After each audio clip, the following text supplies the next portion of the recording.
इधर सुमित जी देखिए तो ख्वाजा आसिफ के बयान के बाद क्या पाकिस्तान मुस्लिम देशों को इजराइल और भारत के खिलाफ एकजुट करने की रणनीति पर आगे बढ़ रहा है? देखिए, ये पाकिस्तान का एक्सपेक्टेड बिहेवियर है। पाकिस्तान हमेशा कहता है कि जी दो आतंकवादी देश है अकॉर्डिंग टू पाकिस्तान। ये हम नहीं कहते, पाकिस्तान कहता है, क्योंकि जहादियों का प्रोपेगेंडा ऐसे ही चलता है। कहता है जी एक इजराइल है एक भारत है। और आज ख्वाजा लगभग लगभग खुल के कह रहा है जी अब जो हमने कल एग्रीमेंट कर लिया, अब हमें नॉर्मलाइजेशन की क्या जरूरत है। अब तो इनफैक्ट हमें बाकी मुसलमान मुल्कों को इकट्ठा करना चाहिए। दुनिया में दो देश है, एक इजराइल है और एक ये भारत है। ये कहीं ना कहीं बहुत अपनी मनमानी करते हैं और इनको मजा चखाएंगे, इनको दिखाएंगे। और अगर सारे मुसलमान एक साथ हो जाए तो ये लड़ नहीं पाएंगे, ये इनका कहना है। अब देखिए, मैं आपको शुरू से कहता था जब भी एग्रीमेंट हो, मैंने कहा पाकिस्तान के दिमाग में भारत है और ये आपके तुर्किया के दिमाग में इसराइल है। अब ये पाकिस्तान भी इसराइल के बारे में खुद खुद डायरेक्ट बोल रहा, पाकिस्तान का विदेश मंत्री बोल रहा है। कोई छोटा मोटा व्यक्ति नहीं है, पाकिस्तान का सॉरी डिफेंस मिनिस्टर बोल रहा है। ये कोई छोटा मोटा व्यक्ति नहीं है, खुद वो जुम्मा जुम्मा भी मतलब क्या अभी 24 घंटे नहीं हुए इखलाक करे और सीधा दिल्ली फतह करने और टेलीविव पे झंडा लगाने की कवायदे शुरू हो गई कि अब आएंगे मुसलमान, आएंगे एक साथ अटैक करेंगे। मैं जरा पाकिस्तानियों को दो लफ्ज बता दूं। ख्वाजा आसिफ, अगर तू सुन रहा तो सुन ले, we are a time tested nuclear triad. दुनिया में कोई पैदा ही ऐसा नहीं हुआ, किसी माँ ने ऐसे बच्चे को जन्म ही नहीं दिया जो हमारे सिवा लाल किले पे कोई और एजेंडा चढ़ा सके। लाल किला फतह करना है या दिल्ली फतह करना तुम्हारे 7 पुश्तों क्या 200 पुश्तों की बस की नहीं। Do understand what is a nuclear triad? हम आए को छूने की हिम्मत किसी की नहीं। जब प्रधानमंत्री मोदी आए, पहला चीज उन्होंने जिस पर काम किया न्यूक्लियर ट्रायड। हम न्यूक्लियर ट्रायड है। आप ये दिल्ली फतह वतह करने के ख्वाब सोच छोड़ दो, गजवा हिंद के ख्वाब छोड़ दो, ये होगा नहीं। और बाकी रही इसराइल की बात, इसराइल के बारे में मैं तुम्हें इतना ही बोलूंगा, अगर इसराइल नहीं रहेगा ना, पूरा मिडल ईस्ट रेडियो रेगिस्तान बनेगा और अब की बार रेडियो एक्टिव रेगिस्तान बनेगा, कुछ नहीं बचेगा पूरे मिडल ईस्ट में।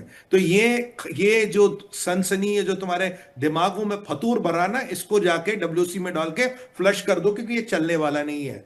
तुम्हारे इंडोनेशिया के प्रेसिडेंट साहब, जिनके मैं बड़ी इज्जत करता हूं, उन्होंने बिल्कुल क्लियर कहा था यूनाइटेड नेशन में, Israel is the insurance of middle east. जब तक इजराइल है तब तक ही मिडल ईस्ट, अगर इजराइल नहीं रहेगा मिडल ईस्ट नहीं रहेगा। और भारत भारत तो यार 1000 बात तो 1 लाख साल पुरानी सभ्यता है। 1000 साल का इस्लामिक ऑन्सलाट हमने साथ, तब हम नहीं गिरे। तब तो भारत फिर भी छोटे छोटे रियासतों में होता था। इस शक्तिशाली समृद्ध भारत को, न्यूक्लियर ट्रायड भारत को तू या तेरे जहादी गिराएंगे। तुम कोई भी अलायंस कर लो, कोई भी इखलाक कर लो, कोई भी जो मर्जी बना लो, मुस्लिम नेटो जिसकी तू बात करा जाके बना के देख ले।